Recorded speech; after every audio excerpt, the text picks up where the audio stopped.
Dominus lacrimosam.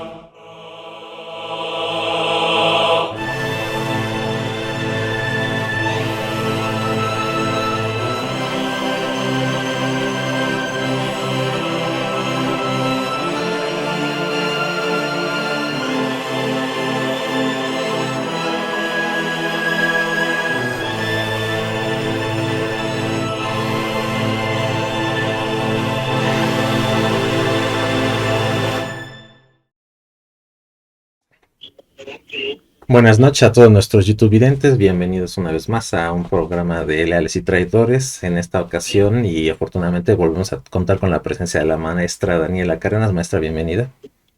Gracias, Ernesto, siempre un placer, muy divertido los programas, espero que a ustedes también sea lo mismo.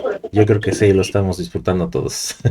Maestra, pues como complemento a una cadena de programas bastante interesantes por los momentos fuertes que está viviendo la humanidad ahora, me gustaría que nos platicara, maestra, desarrollar un poco acerca de las implicaciones, digamos, financieras que está teniendo ahorita el conflicto, ¿no? Entre Rusia y Ucrania, que en realidad es un conflicto entre Rusia y la OTAN, ¿no? Liderados por Estados Unidos y como no queriendo también es contra Rusia, perdón, contra China y bueno, todo un rollo, ¿no? Pero platícanos, maestra, ¿qué se ve? Es decir, en el contexto de que las sanciones que está habiendo contra Rusia pues están resultando en un desorden global, ¿no? En México ahorita no lo estamos sintiendo mucho porque el presidente está controlando muy fuerte, con mucho dinero, el precio de la gasolina, pero prácticamente en todos los países la gasolina aumentó 50%, ¿no? Y en otros países más todavía. En algunos países es el triple que en México el costo de la gasolina. Entonces se están provocando, bueno, y viene el costo del gas. Y eso que Rusia no ha dejado de proveer de gas sobre todo a Europa, ¿no? Pero bueno, la especulación, las posibles sanciones que quiere ahora Estados Unidos ahora también, que no se le compre gas ni petróleo a Rusia, cuando ya está de por sí arriba de los $120, ¿no? El barril de casi todas las mezclas. Pero bueno, platíquenos más o menos qué se ve de consecuencias, de implicaciones financieras, mundiales y por supuesto para nuestro país y también en el contexto de estas sanciones que están resultando como que afectan a unas personas que no tenían, a unos pueblos que no tenían que ver con los destinatarios originales de estas sanciones. Adelante, maestra, por favor.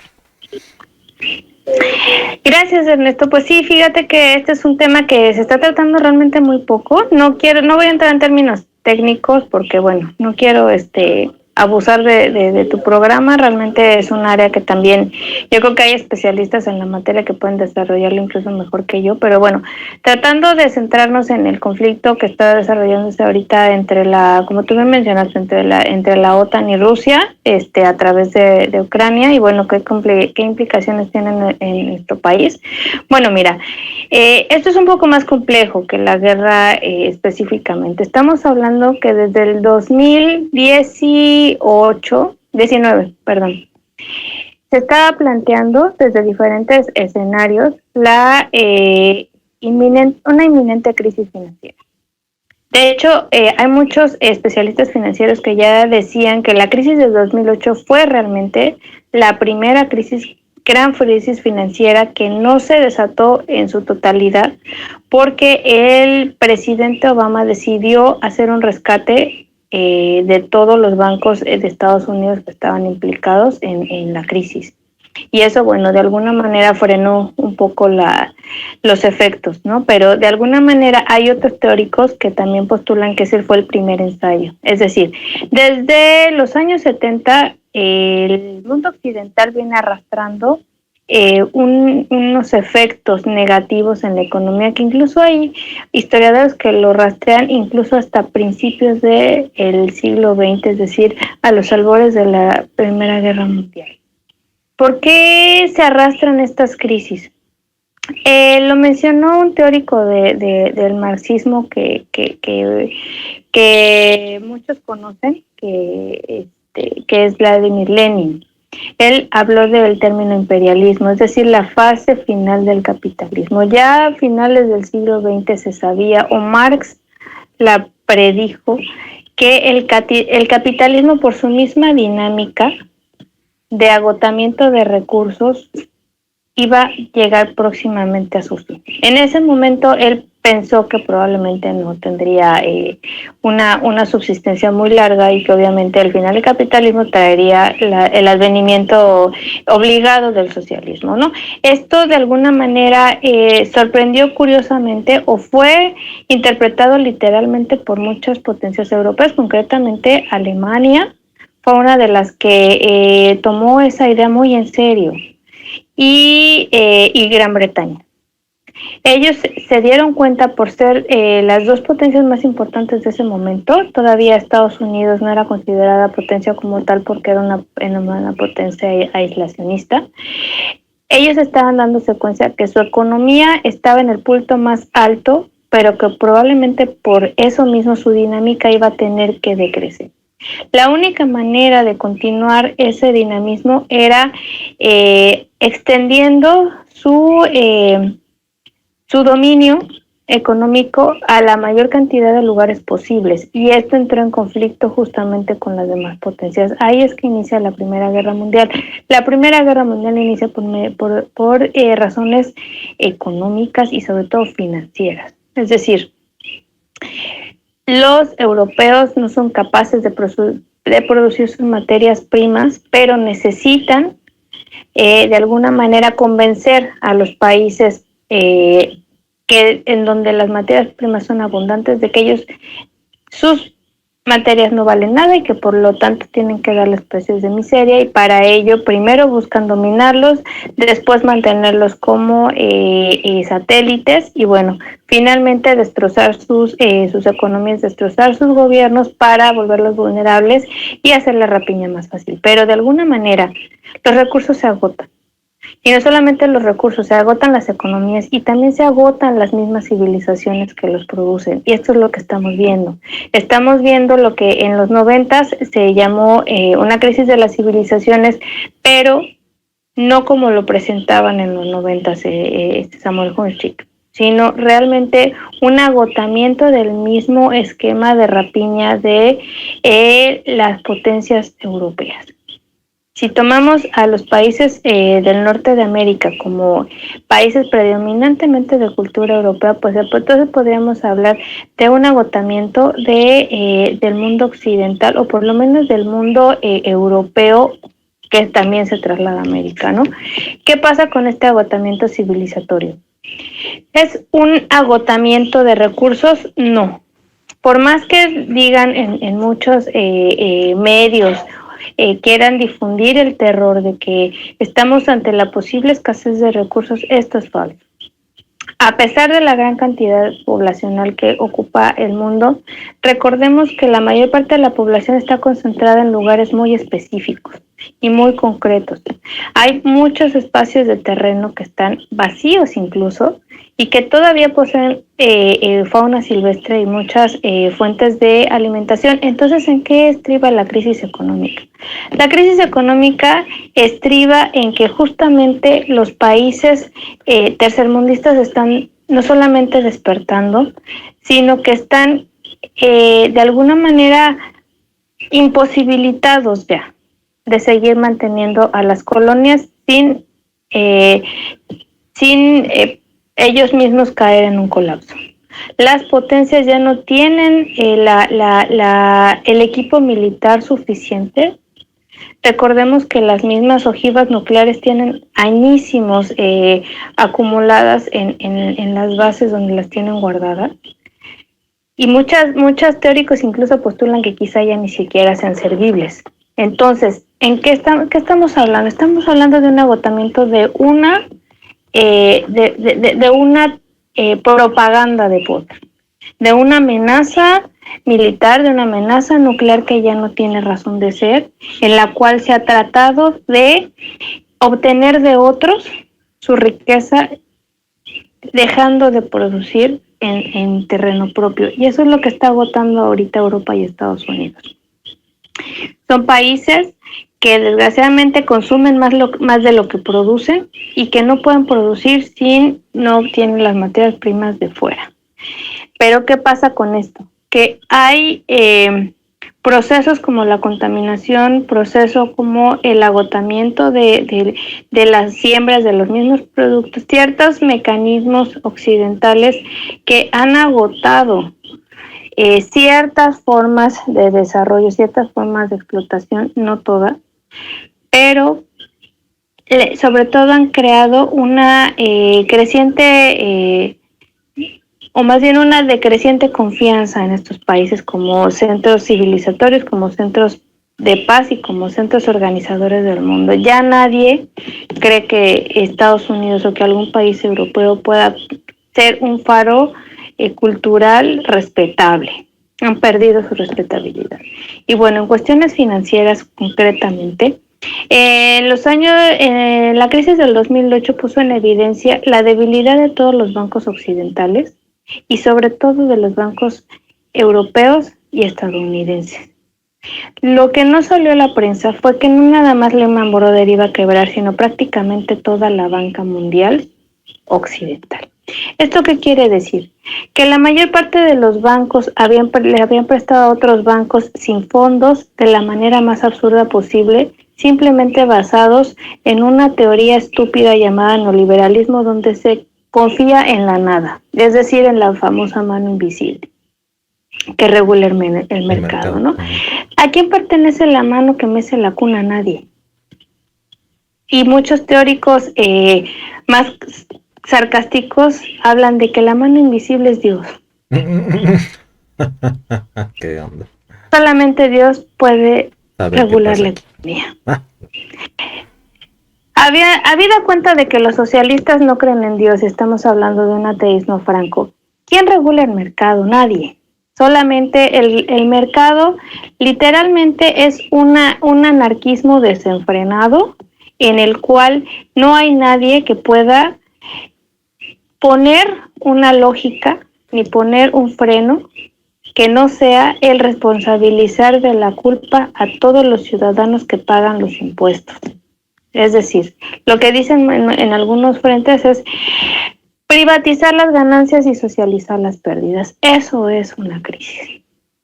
El problema no es la falta de recursos, el problema no es la falta de capacidad, el problema es que siempre hay unos que ganan en detrimento de otros que pierden. ¿Y por qué pierden? Porque esas personas no saben que son ellos los que tienen el poder y son ellos los que generan la riqueza.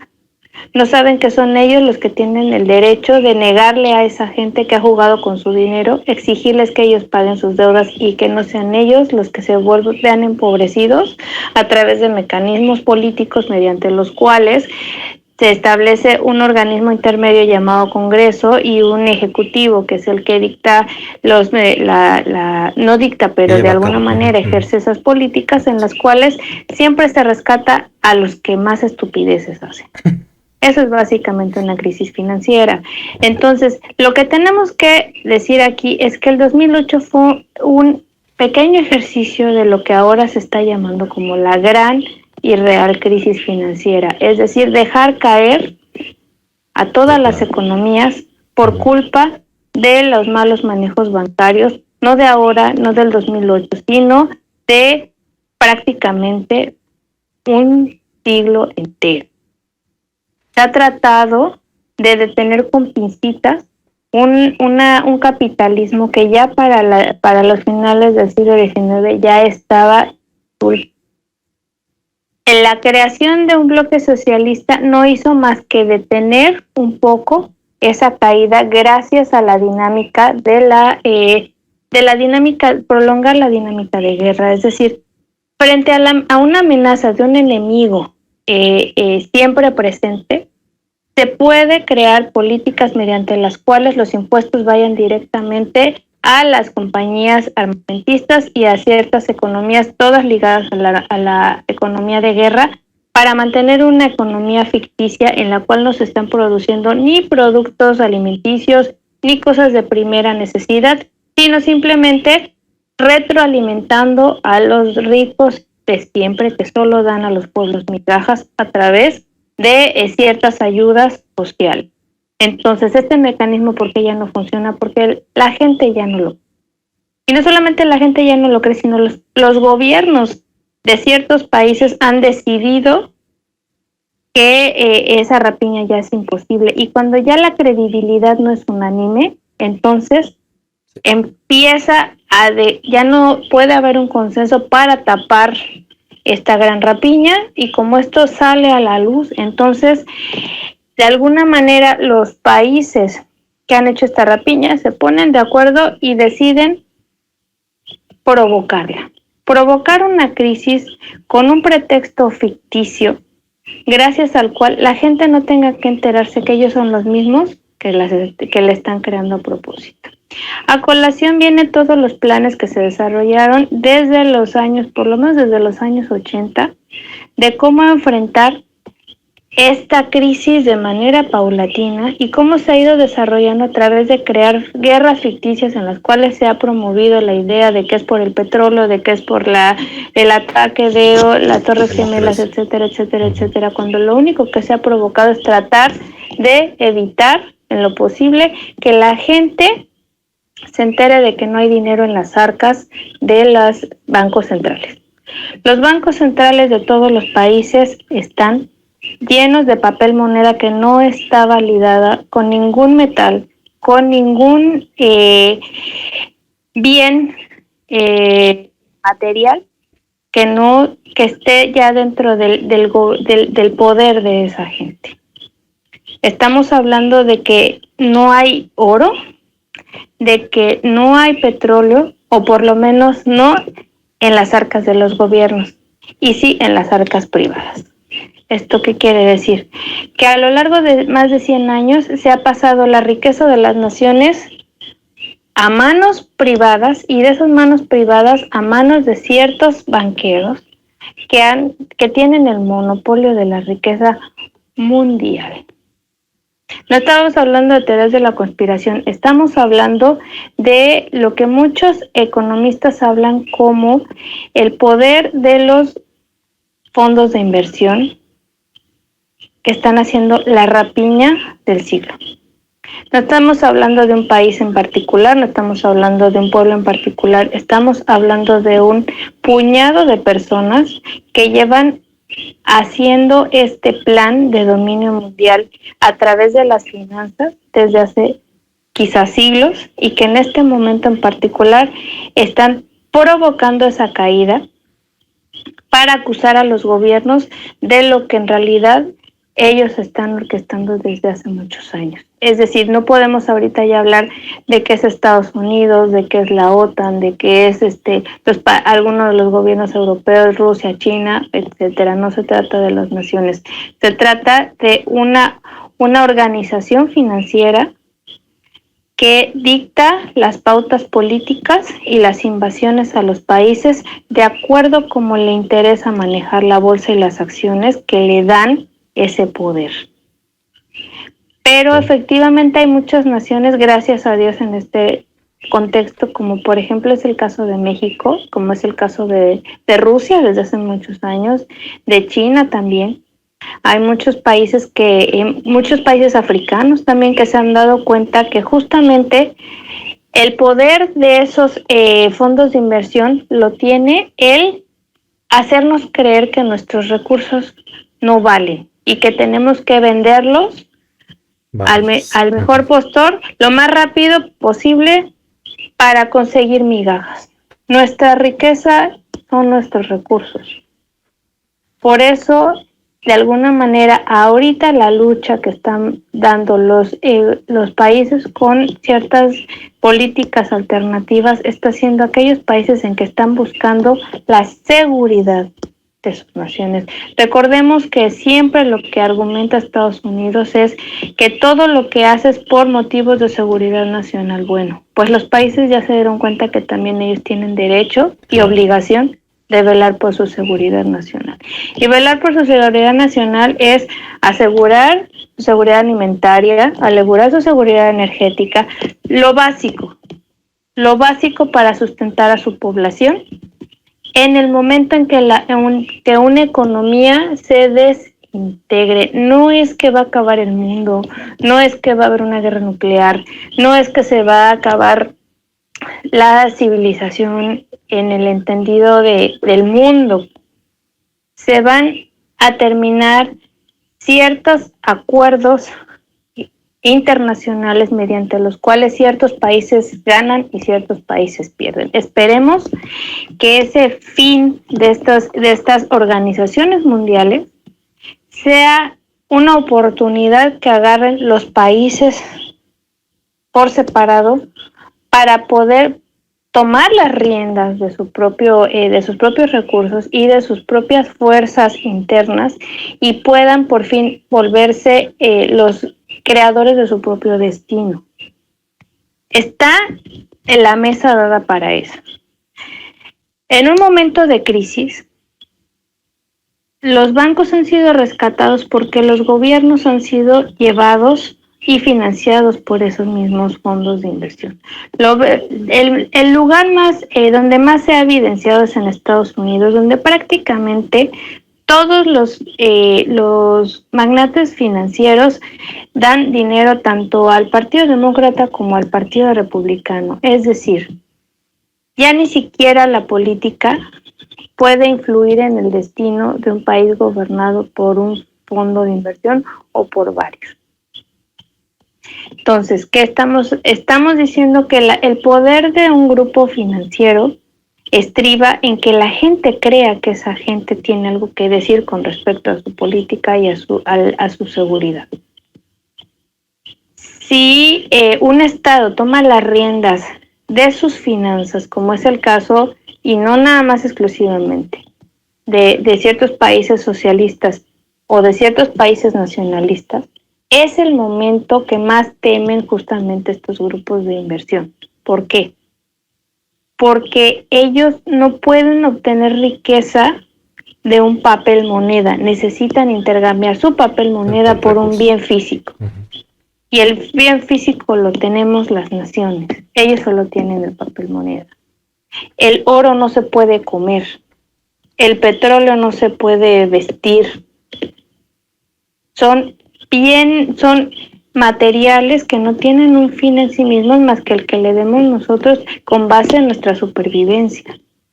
Entonces, para concretar, lo que está pasando detrás de la guerra en Ucrania es una manera que han encontrado o que vienen orquestando del fin de la Unión Soviética para, de alguna manera, por un grupo que ahora le han, ya se conocía desde los años 80 como el grupo de los Straussianos.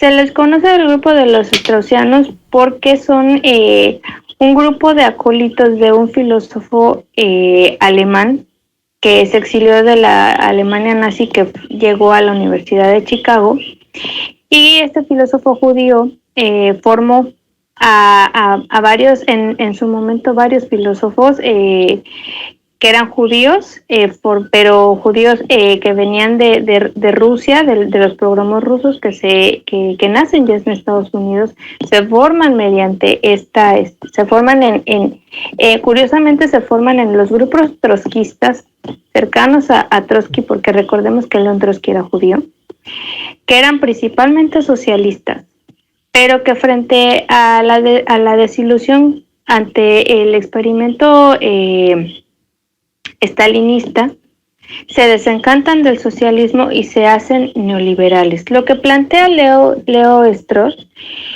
que fue un filósofo muy oscuro y muy contradictorio, que jamás escribió, no dejó una sola nota, pero sí se conoce el testimonio de muchos de sus alumnos. Era una persona que pretendía influir en la diplomacia y en las relaciones internacionales al postular que los judíos habían sido expulsados de Alemania como un castigo por su poder financiero, su poder de dominio en las finanzas, y que ellos tenían que de alguna manera evitar otra Shoah. La Shoah es el término que dan los judíos a la solución final de los nazis, que la manera de evitar la Shoah era a través de la organización internacional de todos los países en contra de esos países que los habían querido ver muertos, que era en este caso los países, las potencias europeas. de alguna manera no se puede hablar de un grupo llamado lobby judío, no podemos hablar de los judíos en general, no se puede hablar de la religión, no se puede hablar de Israel, no se puede hablar de que sea un grupo judío en particular. Sin embargo, sí es un grupo filo judío, porque no todos son judíos, que están utilizando la figura de los judíos para sus propios fines. Es decir, son gente formada en política, que están sobre todo en altas esferas de los cargos públicos de Estados Unidos, Canadá, Gran Bretaña, varios países de incluso Latinoamérica, de Europa, Rusia, que han tratado a través de las finanzas de orquestar un reordenamiento del mundo con base en ellos evitar que los judíos vuelvan a ser maltratados, pero quienes detrás se esconden, los que están detrás de este movimiento son gente que no se conoce, que todavía no se ha dado a conocer, pero que muchos especulan que son justamente los receptores de los beneficios de esos bancos de inversión. Como lo sabemos, el grupo BlackRock, Vanguard, etcétera, son fondos de inversión oscuros que no dan el nombre de sus miembros, pero que mucha gente especula que básicamente se conforman por el grupo cercano a los Rockefeller, el grupo cercano a los Rothschild y a otras casas financieras. Son más o menos un grupo entre 7 y 9 casas financieras, que no son curiosamente las familias más ricas, pero sí se cree que son las más poderosas, y ellos son testaferros, y ellos son los que se cree que están financiando y orquestando todo tipo de guerras y de situaciones desestabilizadoras en todo el mundo, para crear un nuevo orden en el cual de alguna manera se imponga una mordaza a cualquier país que quiera hacer una política independiente, pero que curiosamente, como ya hemos visto, no les ha salido muy bien, porque justamente están dando por hecho que los países son manipulables, y sobre todo el tercer mundo. Ellos están orquestando una crisis económica y una crisis civil, no solamente al interior de Estados Unidos, sino al interior de todos los países europeos y de Gran Bretaña, hay que decirlo. Es impresionante el poder que han tenido, no solamente para deshacer para desestabilizar a los países del tercer mundo, sino para desestabilizar a las mismas potencias europeas y en general a las potencias occidentales, porque también Rusia tiene que ver con esto. De hecho, hay quien especula de que se hizo un modelo, bueno, no se especula, ya circula en redes, un plan de la Rand Corporation, que es un think tank de Estados Unidos, que en 2019 hace un modelo predictivo de cómo sería un enfrentamiento nuclear entre Estados Unidos y Rusia, en el cual se postula ya que habría por lo menos 1 billón de personas muertas. Esto es del 2019 y está siguiendo punto por punto el esquema de guerra que se está desarrollando en este momento, en el cual Rusia no sería una parte, digamos, ajena a este ballet, sino una parte activa.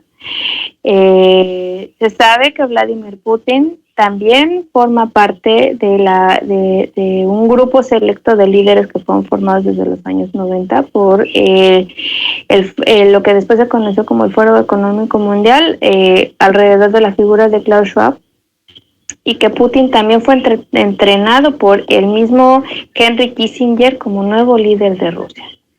Sin embargo, con lo que no contaban es con que Vladimir Putin tenía una agenda nacionalista que se ha visto que ha sido desarrollada en los últimos años, y bueno, eso es lo que ha roto de alguna manera ese sueño, ¿no? de crear una especie de dictadura del proletariado, no a favor del proletariado, sino a favor de los bancos de estos fondos de inversión.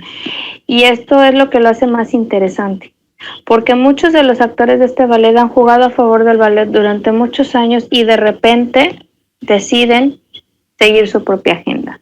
Este es el caso, por ejemplo, de los países africanos, que durante mucho tiempo han sido intervenidos por todas las naciones europeas y que justamente en la pandemia se niegan rotundamente a seguir los dictados de la OMS y de la ONU, y que actualmente no tiene prácticamente tiene una tasa de mortalidad del COVID ínfima por más que los medios hayan reportado lo contrario. Este es el caso de Rusia y China, que ambos países fueron definidos como los nuevos de algunos proveedores de los países que forman parte de la Unión Europea, sobre todo en cuestiones tecnológicas y en cuestiones de materias primas e hidrocarburos, sobre todo en el caso de Rusia. Y bueno, que crecieron a la sombra de Occidente y que justamente alrededor de la crisis financiera decidieron independizarse y decidieron tomar su propia vía. Eso fue algo inusitado que no esperaban este grupo de gente, y bueno, es lo que de alguna manera se les está saliendo de las manos, ¿no? Y en casos más recientes, pues podríamos hablar del caso del mismo presidente Andrés Manuel López Obrador, ¿no? Ya lo hemos comentado, es de dominio conocido que uno de las personas que probablemente financiaron el regreso de Andrés Manuel a la política y sobre todo a la presidencia es el grupo de BlackRock. Sin embargo, pese a la moderada política que él ha llevado a cabo, definitivamente Andrés Manuel es una persona que ha tratado de utilizar ese recurso, ese apoyo, para llegar a donde tenía que llegar y finalmente tratar de mediar, de lograr una salida nacionalista a la desestabilización que estaba habiendo en México. Ante la presión de los intereses extranjeros, Andrés Manuel ha optado la única opción que tenía en su poder, que era la de seguir su conciencia. Y bueno, yo creo que en este sentido, de alguna manera, es muy interesante lo que está logrando Andrés Manuel, es decir, esa independencia de criterio de la que siempre fue característico en su primera etapa como gobernante del Distrito Federal. Entonces, hablando de finanzas y hablando de lo que está pasando detrás de la guerra, este es el fondo que está pasando detrás de la guerra. Son intereses financieros que están moviendo las aguas internacionales, están moviendo la política, están tratando de destruir esa infraestructura de consenso y que llamaba a la paz y que llamaba a la resolución de conflictos de manera pacífica, para forzar el enfrentamiento entre naciones, que es donde los grupos financieros más ganan. En esta época, justamente es donde más se han disparado los precios de las criptomonedas, en donde más se ha disparado el precio de los metales y de las piedras preciosas, de ciertos elementos estratégicos, no solamente los hidrocarburos, sino recordemos el uranio y otras ciertas elementos que son necesarios para las armas atómicas. Y también podemos ver que justamente en el caso, por ejemplo, de la casa Rothschild, son los que han financiado todas las grandes guerras, desde la guerra de Inglaterra contra Napoleón hasta la Primera y Segunda Guerra Mundiales. Y eso es una educación que desgraciadamente se da hoy en las altas finanzas. En el momento en donde los financieros ganan más es justamente en las crisis y más en las guerras. Y estamos en ese horizonte, estamos en el momento en que los financieros están buscando implosionar el orden mundial para obtener la mayor ganancia de la historia. Sabiendo esto y teniendo este contexto, debemos nosotros también de ubicarnos en esta realidad actual y darnos cuenta que tenemos que tomar una postura y defender lo que es nuestro, es decir, nuestro país, nuestros intereses nacionales, y de alguna manera tener una visión de conjunto para darnos cuenta de que esto no se trata de una pequeña guerra en un país aislado, sino que esta es la primera de muchos conflictos que se van a tratar de empujar en cada una de nuestras regiones para que cada uno de nuestros países sucumba a ese orden mundial nuevo que quiere implosionar. Hay visos de que hay naciones que se están resistiendo, naciones que se han incluso preparado durante años pacientemente y en silencio para este gran evento, que han seguido el juego de estos grandes grupos de inversión, de estos grandes países, potencias occidentales, aprendiendo su tecnología, aprendiendo la manera en cómo hacen sus inversiones para, en el momento en que ellos quisieran retirarse, poder tener los recursos suficientes. Y yo creo que en este sentido es lo que ha hecho Andrés Manuel López Obrador, tratar de ser una persona paciente y discreta y tratar de lograr la seguridad financiera, militar, y bueno, en cierto modo, quizá más adelante, la seguridad alimentaria que necesita un país frente a la posible crisis mundial que se avecina. Yo creo que estamos en el camino, quizá no lo pueda lograr el presidente Andrés Manuel, pero definitivamente esto no se trata de una guerra entre países, sino se trata de una guerra entre estamentos ultra ricos contra las libertades y contra la seguridad de las naciones. Mientras más conscientes estemos de eso, menos nos pelearemos entre nosotros y tendríamos que estar más unidos, no solamente al interior de nuestros países, sino con las demás naciones que están en nuestra misma posición y crear alianzas de ayuda mutua para que ese nuevo orden se les revierta y ya no sea un orden que les genere ganancias inauditas en detrimento de la vida de muchos seres humanos, sino que sea una oportunidad de sacudirnos ese yugo de un orden asimétrico que se nos impuso y lograr nuestro propio orden, haciendo nuestras propias alianzas con naciones que realmente quieran ayudarse entre sí, que realmente puedan proponer un orden más inclusivo, un orden más equitativo y sobre todo una verdadera paz cimentada en la cooperación y no en el terror como quieren promover estos grupos de inversión respaldado en ciertos gobiernos que, como ya hemos visto, están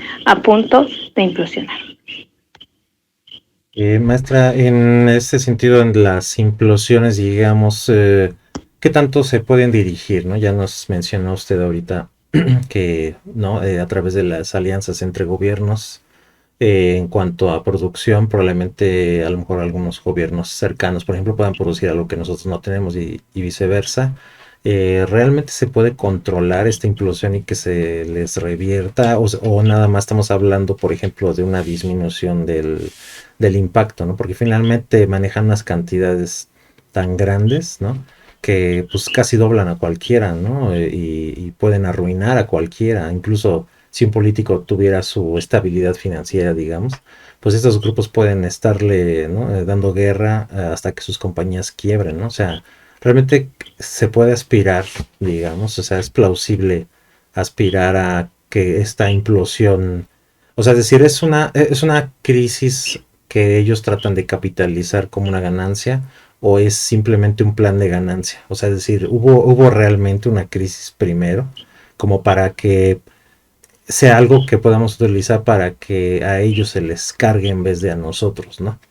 Es decir, ¿cuál sería su impresión de qué tanto poder tenemos sobre esto?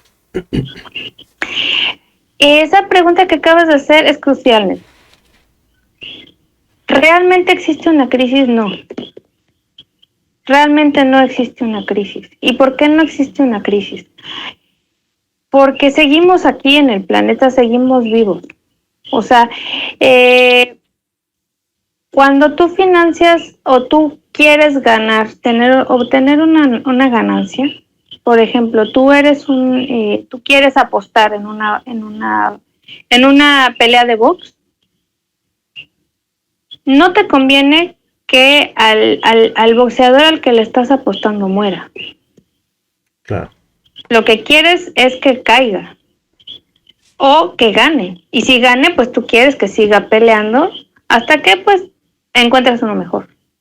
Entonces, de alguna manera, esta crisis es ficticia, no porque no exista una crisis. De hecho, existen muchas crisis y todo el tiempo estamos en crisis. Eso es parte de la vida, es parte de cualquier sistema vivo. Todo el tiempo, dependiendo de cómo lo conceptualices, todo el tiempo estás en crisis o todo el tiempo estás tratando de mantener un equilibrio. Es decir, la vida implica una cierta inseguridad. En ese sentido, cualquier hilito que tú jales puede crear un desbalance. El cómo tú manejes ese desbalance es que se genere una crisis y esa crisis termine en la implosión del sistema, o que ese desbalance se aminore y contenga cierta tensión que pueda ser controlada y que realmente no desencadene nada trascendente. Eso depende del manejo que tú le des. Entonces, en este sentido, efectivamente podemos hablar de que ciertos países o ciertos sistemas van a implosionar porque es necesario, porque ya no se puede sostener, porque están de alguna manera moviéndose con base en la deuda. Es decir, cuando tú pides prestado con una tarjeta y no puedes pagar esa tarjeta y sacas otra tarjeta y con esa tarjeta sacas la primera, para la persona que te está viendo de fuera no hay ninguna crisis, pero tú sabes bien lo que debes. Ese es el caso de lo que está pasando con la mayor parte de los países occidentales. Tú los ves que gastan en recursos y que dan dinero y que su economía sigue moviéndose porque están trabajando sobre la deuda y sobre una deuda que crece cada vez. Pero como ellos son los originarios de la economía, entonces la gente tiende a creer que el rico no puede caer y que el grande no puede caer, y lo que demostró el 2008 es que claro que cualquier grande puede caer y que necesita caer porque no funciona ya. Y si tú lo rescatas, estás rescatando al muerto que ya no funciona. Eso genera otra crisis más grande, etcétera, etcétera. En este caso en particular, el que nos toca en este momento, lo lógico es que los países que no tienen una buena economía entren en crisis. Y esos países no son precisamente los países del tercer mundo que sí tienen los recursos. Tendrían que ser los países que no los tienen. Y justamente esos países son a los que se les rescata continuamente. Entonces, un escenario positivo sería que justamente los países europeos que conforman la Unión Europea, Gran Bretaña, Estados Unidos, cayeran en las crisis para que por fin limpiaran su economía. Pero difícilmente alguien se suicida, ¿no? Generalmente trata de sobrevivir lo más que puede y de engañar a otro que lo pueda asesinar, o le paga a otro para que lo mate. En este caso pasa lo mismo. Nos han vendido la idea del papel moneda desde la Edad Media. ¿Pero qué respalda el papel moneda? Una confianza en que ese papel moneda está validado por una cantidad de oro, de plata o de algo. Desde Bretton Woods sabemos que ese dólar que se trataba de respaldar en el oro, ya en los 60 no estaba respaldado, ya para los años 60 ese oro se había acabado. Y vivimos en la creencia o en la religión, la idea religiosa de que ese oro existe, cuando ese oro se agotó o ya pasó a manos privadas y no está en las manos de quienes debería de estar. Es lo mismo en este caso. Quienes tenemos los recursos somos nosotros, pero mientras nosotros no nos demos cuenta que la riqueza está en la materia prima y no en el papel que nos dan a cambio de ella, ahí tendremos o no tendremos una crisis. Por eso el manejo, el planteamiento que está haciendo Andrés Manuel es muy interesante. Él está tratando de escapar a esa lógica de mercado que nos vienen metiendo desde que inició el neoliberalismo en nuestro país.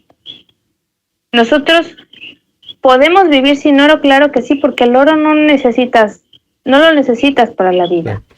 Todo el oro que quedó en Gran Bretaña que dudo que siquiera exista, porque realmente acuérdate que tú cuando compras oros compras a futuro. Para los que nos están viendo, comprar oros a futuro quiere decir que estás invirtiendo en algo que ni siquiera se ha extraído, pero que tú confías en que se extraiga en algún momento.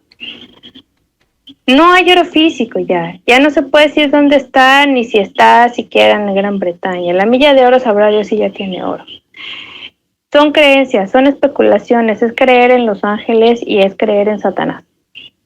Lo tangible son los recursos energéticos, lo tangible son las plantas, son los animales, es lo que nosotros podemos transformar dentro de nuestro entorno. Lo que finalmente hace la riqueza de las naciones es tanto las materias primas como la fuerza de trabajo del hombre que las transforma y les aplica una fuerza que las transforma y las vuelve una cosa, ¿no? O un alimento o lo que sea. Entonces, nosotros vamos a entrar en crisis en la medida en que nosotros le demos valor a esa papel moneda que nosotros creemos que tenemos invertido en algún lugar. Pero si nosotros hubiera una guerra mundial en donde nosotros no queremos participar y nos queremos aislar, que es el caso de Cuba, que es el caso de Venezuela, depende del concepto de vida o de riqueza que tú tengas para tú determinar si estás bien o estás mal. Si tú consideras que la riqueza implica lujos, efectivamente la vida en Cuba y Venezuela o en un país africano va a ser deplorable.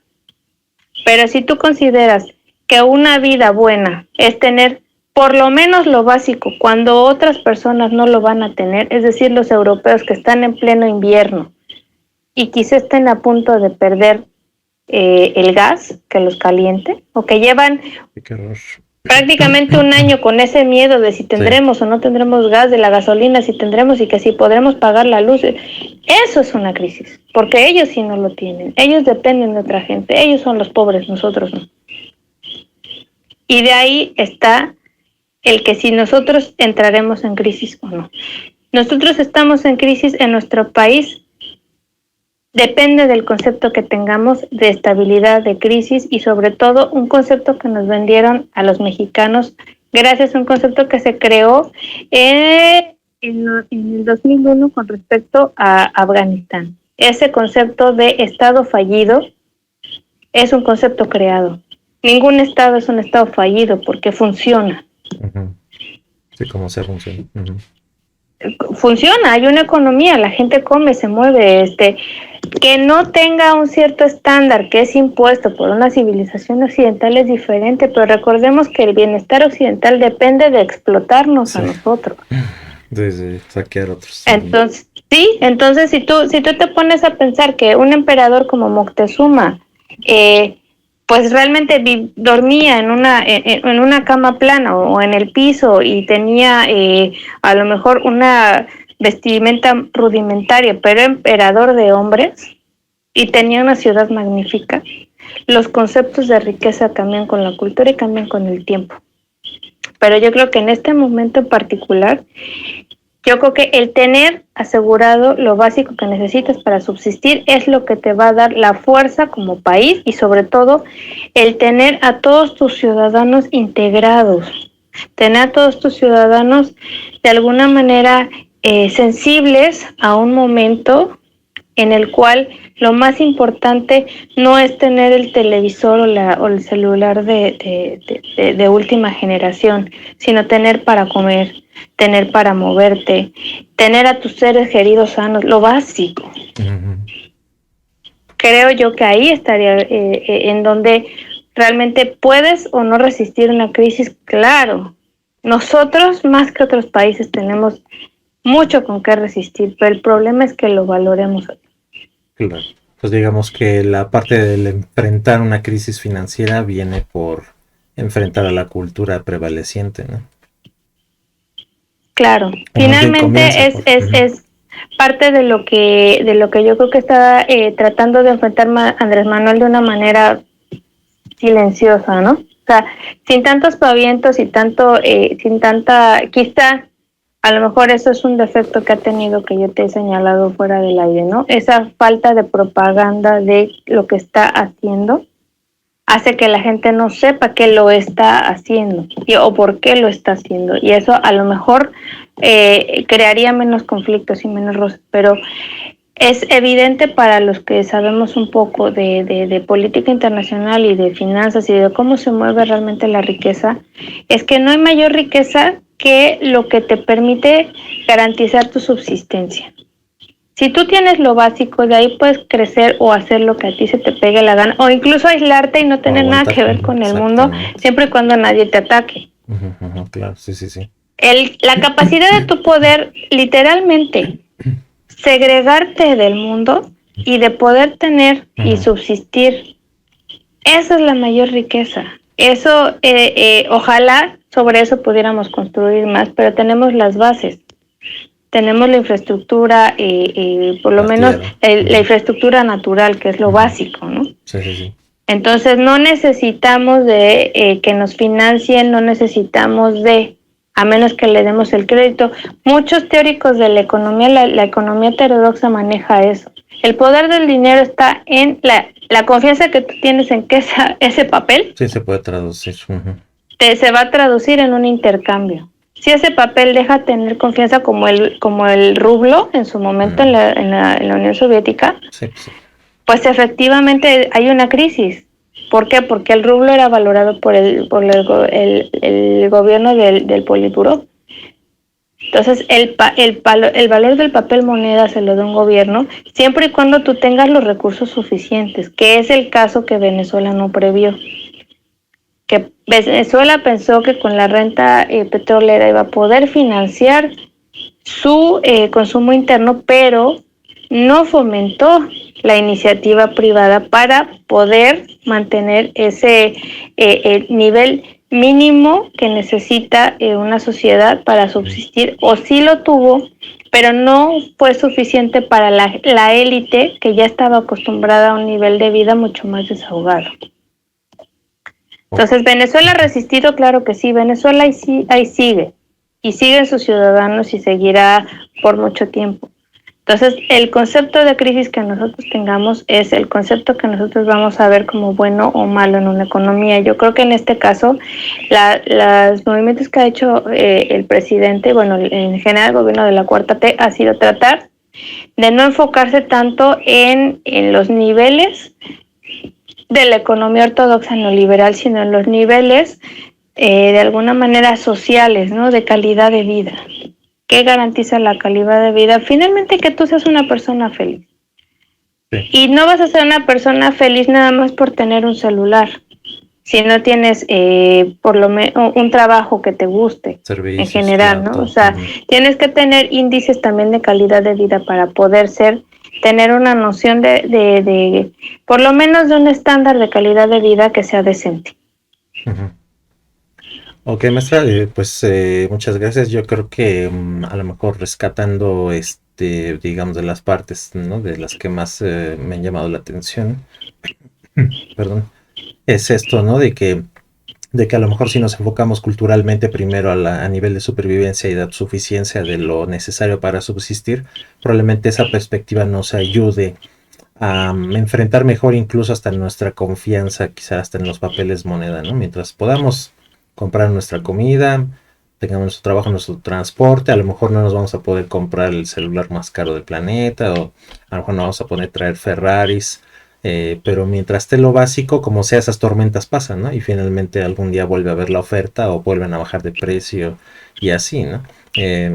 Hasta se me ocurre, bueno, hay unas cosas que se me ocurren, por ejemplo, el papel de las criptomonedas, si pudiera ver, por ejemplo, qué tanto ayudaría a resolver esto de no estar a la especulación financiera de papel, moneda internacional, con el hecho de que, por ejemplo, un banco central mexicano pudiera emitir un papel moneda que fuera traducible exclusivamente para bienes básicos, por ejemplo, alimentación, ¿no? O sea, es decir, que uno no pueda gastarlo en comprar un Ferrari o en irse al extranjero a vacacionar, sino, no sé, una especie de tarjeta con a lo mejor la parte básica del gasto, que uno nada más pueda cambiar por alimento, ¿no? Su transporte, quizá gasolina, y así, ¿no? Que ese acotamiento, digamos, en una especie como de papel moneda, digamos, digital, podría aislarnos también o hacernos un poquito,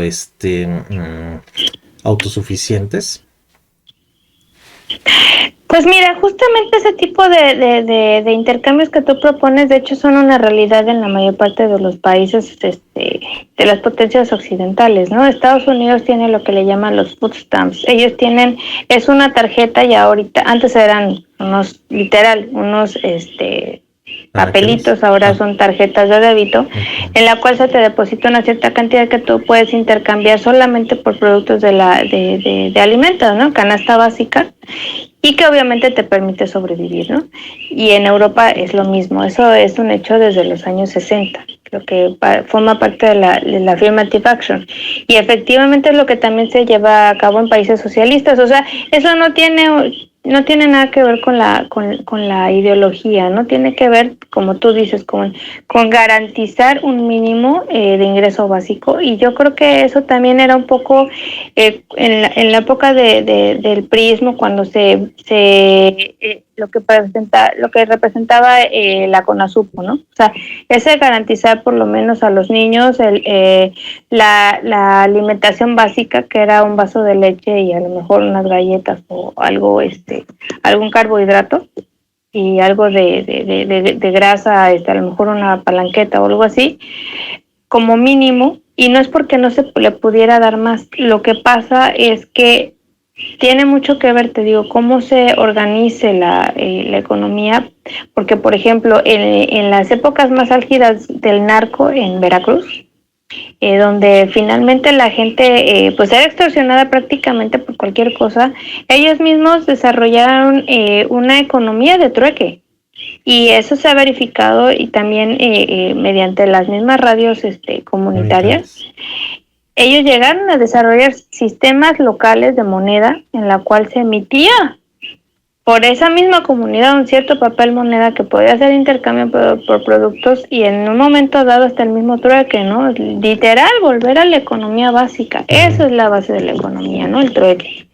Entonces, todo lo que te estás diciendo, por supuesto que es posible y factible, y realmente lo que le da una inestabilidad a la moneda es justamente cuando esa moneda se trata de intercambiar por productos del exterior. Lo veíamos, por ejemplo, en el caso de Venezuela. O sea, el caso de Venezuela, para que Rusia pudiera obtener mediante intercambio con Venezuela, crearon un sistema, una moneda específica de intercambio solamente entre Rusia y Venezuela. También China me parece que tiene, creo que incluso ellos fundaron ese tipo de moneda, por ejemplo, con los países del sudeste asiático o con África, ¿no? O sea, esos desarrollos existen desde hace mucho tiempo, de hecho nunca han dejado de existir. El problema es cuando se quiere estandarizar ese tipo de intercambios con una sola moneda y que el monopolio de esa moneda sea de una sola nación. Ahí es donde empiezan los problemas. Cuando no se permite que cada moneda sea intercambiable por las demás, sino que todas pasen a través de esta única moneda, porque eso es lo que ha cimentado realmente el poderío de Estados Unidos. El que Estados Unidos haya sido el que sustente la moneda de intercambio internacional es lo que le ha dado a Estados Unidos la preeminencia, porque ellos deciden que su moneda siempre va a valer más que las de todos los demás. Y en eso siempre va a obtener beneficios en el intercambio. Claro. Entonces, en la medida en que cada país pudiera tener su moneda, intercambiar con otra moneda o establecer una moneda en común, es un poco complejo, pero también, por ejemplo, en Sudamérica o en la misma Unión Europea se creó el euro, esa fue la idea, ¿no? Pero justamente el euro se desarrolló con el patrón de cambio de moneda con respecto al marco alemán. Entonces el marco alemán obviamente valía mucho más que la peseta española y eso provocó en España una presión impresionante o en Grecia o en Ujú. Lisboa que no generó en la misma Alemania o en Francia, ¿no? Que tenían monedas más fuertes. O sea, Claro. siempre Ese es el problema la avaricia y con el imperialismo de las potencias regionales, ¿no? Que siempre hay una potencia que de alguna manera quiere aprovecharse de ese excedente que tiene e imponerle esas condiciones asimétricas con respecto a los que forman parte de esa comunidad. En la medida en que fuera un intercambio equitativo, pues obviamente habría mejor desarrollo financiero. Te digo, eso depende mucho de la voluntad de los países de no abusar del otro país. Claro. Pero todos esos experimentos que tú planteas, todo es posible. En economía todo es posible. Eso es lo que no sabe la gente que no sabe de finanzas, ¿no? Que la economía, así como cualquier otra disciplina, es eminentemente creativa y la mayor parte de las finanzas son ficticias. La misma cadena de blockchains en la que está basada el Bitcoin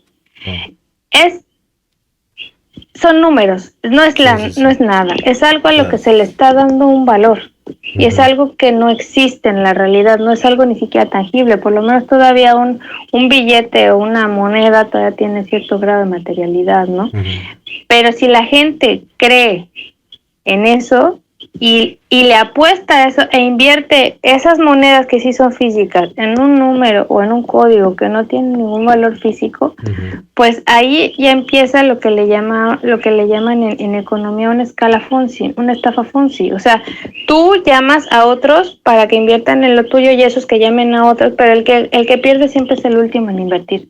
Porque el primero que empezó la estafa Fonzi es el que se lleva su dinero y los deja todos quebrados, porque los que invirtieron pues ya no pueden recuperar su dinero, ¿no? Entonces, hay muchos mecanismos en economía que se pueden crear, cada uno en cada comunidad, en cada país, a muchos niveles. No tiene todo que pasar por el dólar, no tiene que todo pasar por el oro, no tiene que todo ser coordinado por el FMI, por el Banco Mundial. Eso es lo que nos quieren vender desde hace como 30 o 40 años. La famosa fórmula neoliberal de la que habla Andrés Manuel es eso.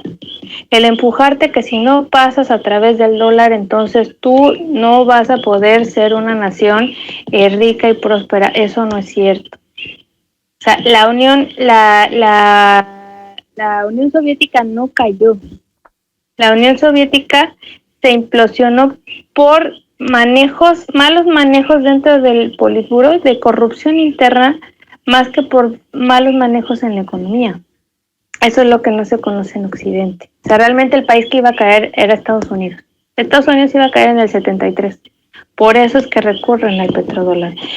El conocer todas esas narrativas te ayuda a también darte cuenta que creemos en una ficción que es más del cine que de la realidad.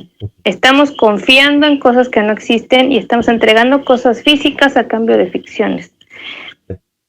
Eso puede ser bueno en el sentido que es práctico, ayuda a que una economía sea más ágil, pero si tú te la crees y te dejas llevar por eso para no hacer lo que tú debes, por miedo a una represalia, ahí es donde empiezan los problemas. Ok.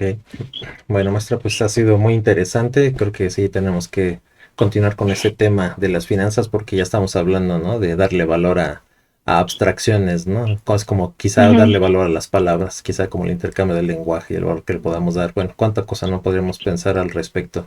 Pero sí es importante para que enfoquemos nuestras baterías en lo que realmente vale, ¿no? A lo mejor ahorita mucha gente está emocionada y quiere invertir en criptomonedas, pero pues son volátiles y a lo mejor pierden el dinero más que si compraran algún bien físico, ¿no? O sea, no sé, un terreno, costales de maíz, ¿no? A lo mejor eso es lo que nos conviene ahorita que viene una crisis, porque eso nos aísla de no depender de algo que no va a valer nada después. Al menos el maíz, por más que suba o baje el maíz, sabemos que el maíz siempre tiene un valor porque nos lo podemos comer, ¿no? Lo podemos vender a alguien que quiera comer. Un terreno siempre va a valer algo, ¿no? Pero una moneda, ¿no? Un ahorro incluso, ¿no? Un valor gubernamental de deuda probablemente no sea para nada, ¿no? Confiable como puede ser un bien material. Pero bueno, así adelante, maestra. No, nada más era decir eso. O sea, estamos de alguna manera posiblemente ante la posibilidad de volver a la economía real, como quizá fue en un principio, ¿no? A darle valor justamente a lo material. O sea, mucho se habla de la gente materialista, pero en realidad no son materialistas, son idealistas, están creyendo en una ficción, como ya lo analizamos. Darle valor a lo material es darle justamente valor a la materia, a lo tangible, como tú dices, a lo que sirve para algo, a lo que me cubre, a lo que me alimenta, a lo que permite mi vida y la vida de los demás. Si no es algo tangible, si no es algo que tú puedas, que te sirva para tu vida o que te permita prolongar tu vida o cuidar tu vida o la de los tuyos, definitivamente no solamente es un riesgo, sino es prácticamente un arma mortal en el momento en que tú seas el último Sí, bien. de ese truco y tengas que pagar por los que iniciaron, ¿no? Qué horror. Bueno, pues ha sido muy constructivo, maestra. Le agradecemos mucho que haya estado con nosotros. Muchas gracias a todos nuestros youtubers por haber escuchado este tema que es muy interesante con la maestra Daniela. Maestra, nos despedimos de usted. Buenas noches. Buenas noches a todos, muchas gracias por tenernos paciencia y sobre todo infórmense antes de hacer una inversión, infórmense antes de creer en el terror, antes de ceder al terror. Hay mucha presión mediática, pero lo más importante es el sentido común. Siempre sentido común, siempre los pies en la tierra, siempre abiertos a nuevas posibilidades, pero nuevas posibilidades que sean reales, palpables y lógicas y contundentes y que estén dentro de nuestras posibilidades, ¿no? Exactamente, así es, maestra. Completamente de acuerdo con usted. Pues muchas gracias a todos nuestros YouTube videntes. Nos despedimos de ustedes y los esperamos para el siguiente programa. Que estén bien. Bye bye. Hasta luego.